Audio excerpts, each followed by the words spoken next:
আপুনিও এটাও চেনেলত চাঞ্চুমক মাতা নাই আজিলৈকে মইতো হাগ্ৰামা মহিলাৰ সাক্ষাৎকাৰ লৈছো থ্যাংক ইউ যিসকল লিডাৰ মই তেওঁলোকৰ যে 5000 দাদা ভাইসকল মৰি গ'ল তেখেতৰ ন্যায়টো মই নৰেন্দ্ৰ মোদীৰ এগেইনষ্টত থিয় দিলে পাম নেকি আজি এতিয়া খাদ্যৰ পৰা লৈ পেলাই আৰণ্যাই গামছা দখনা নাফাম আমাৰ যিমান আছে অনলাখাৰে আঞ্জা সব মানে আমাৰ সিপুং আহি গ'ল আপুনি কি কৰিলে প্ৰমোদা হেতু এডমিনিষ্ট্ৰেটিভ কাম হা হেবিলাক এডমিনিষ্ট্ৰেটিভ কাম আপুনি এডমিনিষ্ট্ৰেটিভ কৰিব পৰা নাই যে আপুনি এডমিনিষ্ট্ৰেটিভ কৰিব পৰা নাই যে কিটা কৰিব আপুনি এডমিনিষ্ট্ৰেটিভ জি পিপিএলে কৰিব পাৰিছে নাই বেলেগ কথা কিন্তু মানুহ স্বাভাৱিকতে আমাৰ অসমৰ মানুহৰ তিনিটা পৰিচয় সদায় থাকে এটা হ'ল তাৰ জনগোষ্ঠীগত পৰিচয় কাৰ্বি হিচাপে কাৰ্বি মানুহ এজনৰ পৰিচয় অসমীয়া হিচাপে অসমীয়া মানুহ এজনৰ পৰিচয় মানে একেজন মানুহে কাৰ্বি মানুহো অসমীয়া মানুহ আৰু ভাৰতীয় মানুহ এই তিনিটা পৰিচয় সদায় থাকে আৰু সদায় আমি দেখিছোঁ যে জনগোষ্ঠীগত আৰু অসমীয়া পৰিচয়টো জাতীয় পৰিচয়টো সদায় ৰাষ্ট্ৰীয় পৰিচয়তকৈ সদায় বেছি শক্তিশালী হৈ থাকে মই আপুনি উত্তৰটো স্পষ্টকৈ যদিও মোক কোৱা নাই মই লুৰিণজ্যোতি গগৈৰ পৰা অকণমান সেই ধৰণে আকৌ জানিব বিচাৰিম এই নেতৃত্বটো চেণ্ট্ৰেল গভৰ্ণমেণ্টৰ ওচৰত সেই ধৰণে যদি উজলি নুঠে তেনেহ'লে আপোনালোকে ইয়াত সেইখিনি হাজাৰ চিঞৰিও কি লাভ হ'ব সেই স্বাভিমান সেই আত্মভিমানৰ কথা যিখিনি কৈ আছে আমাকতো দিল্লীৰ দৰবাৰত সেইখিনি ক'বলৈ সেই মঞ্চখনত উপস্থাপন কৰিবলৈ আমাকতো এজন নেতা লাগিব নিশ্চিতভাৱে সেই নেতাজন নোহোৱাকৈ আমি যদি অকল সংবাদ মাধ্যমৰ বাঘ হৈ থাকোঁ তেনেহ'লে আমাৰ কেনেকৈ সেই সমস্যাবিলাক আমি উত্থাপন কৰিম বা আমাৰ সেই গুৰুত্বটো কেনেকৈ আমি আদায় কৰিম প্ৰমোদ বড়ো ডাঙৰীয়াই কওক বা কাৰ্বিসকলৰ কথা বা যিবোৰ মূল কথা আজিওতো সমস্যা সমাধান হোৱা নাই ঠিক আছে ক্ষমতালৈ আহিছে বড়ো ডাঙৰীয়া আহিছে এটা সময়ত কাৰ্বি পাহাৰটো আহিছিল SDC আছিল কিন্তু তেওঁলোকৰ কমন জনসাধাৰণৰ যিবোৰ মৌলিক প্ৰশ্ন ভাষাক লৈ সংস্কৃতিক লৈ অধিকাৰক লৈ মাটি ভেটিক লৈ সেইবোৰ যেতিয়ালৈকে মীমাংসা নহ'ব তেতিয়ালৈকে এই সংগ্ৰাম চলিব আৰু এইটো কেৱল মাত্ৰ সম্ভৱ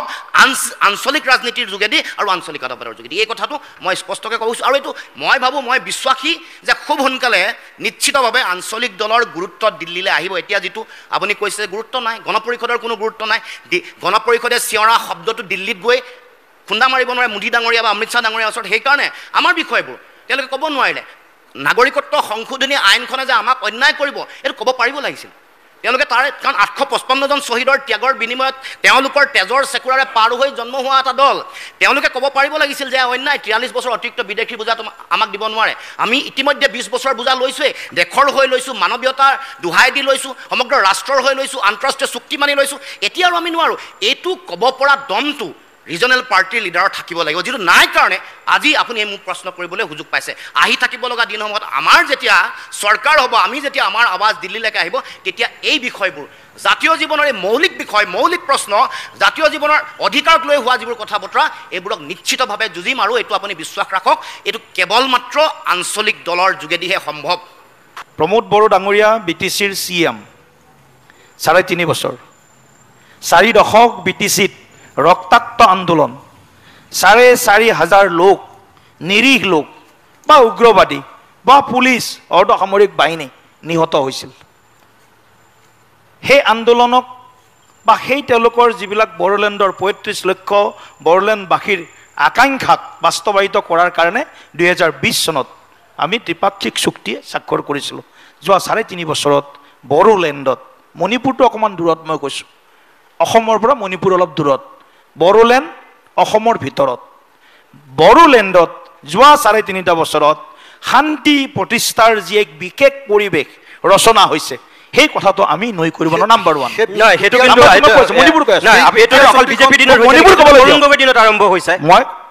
বিটিআৰ 3.5 বছৰত কৰি হৈছে না নাই অখিলদা আপুনি কোনটো মই একো কোৱা নাই প্লিজ বিটিআৰ চুক্তি আপোনাক মই শ্ৰদ্ধাকৰ ব্যক্তি হিচাপে সন্মান কৰোঁ আপোনাৰ লগত বহুত দীঘলীয়া ৰাজনৈতিক নহয় এটা সংগ্ৰামী যাত্ৰাৰ লগত মই জড়িত আপোনাৰ মই নিতুমণি দাৰ লগত কথা পাতি আছোঁ মণিপুৰৰ বিষয়টোলৈ আহিছোঁ মই কথাটো ক'ব গৈছোঁ মই আপোনাক কোনটো কৈছোঁ আপুনি যেটো ক'লে যে প্ৰমোদ ডাঙৰীয়াৰ আগত কি হাগ্ৰামা মহিলাৰ দিনত যিখন চুক্তি হৈছিল বিটিআৰ চুক্তি তেতিয়াওতো মই কৈছোঁ ৰাজ্যত কংগ্ৰেছ চৰকাৰ আছিল বহুত হ'ল নিতুমণি দা 85 চনৰ চুক্তি অসম চুক্তি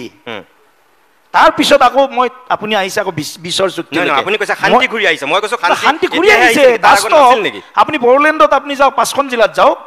যোৱা 3.5 বছৰত বড়োলেণ্ডত এটা বোমা বিস্ফোৰণ হোৱা নাই এজন ব্যক্তিৰ অপহৰণ হোৱা নাই এদিনৰ কাৰণে কাৰফিউ লগা নাই কোনো মটৰচাইকেল চলালে যোৱা ব্যক্তিৰ মটৰচাইকেল টানি যোৱা নাই টানি লৈ যোৱা নাই কথাটো যদি দাবীবিলাক পূৰণ হ'ল না নাই এটা কথাটো যদি ক'ব নিদিয়ে মই কৈ আছো বড়োসকলৰ দাবীবিলাক পূৰণ হ'ল নে নাই BTC বাসী ৰাইজৰ এতিয়াৰ প্ৰথম চুক্তিখন কাৰ্যকৰী হ'ল নে BTC নাই? বাসী रायजो राजा नोंथांमोना बयबो खोनाखाबायानो बिथांमोननिफ्रायनो स्पष्ट खोथा बाथ्रा सावरायलायनायखौ थ' माबायदि मोनदों रायजो राजा नोंथांमोना कमेन्टआव फोरमायहरनो दाबाव आरो लोगोसे आङो भिडिअखौ बे सेखिनियावनो दोनथ'नाय जासिगोन उननि भिडिअआव थाबैनो लोगो मोनफिनगोन लोगोफोर बाय बाय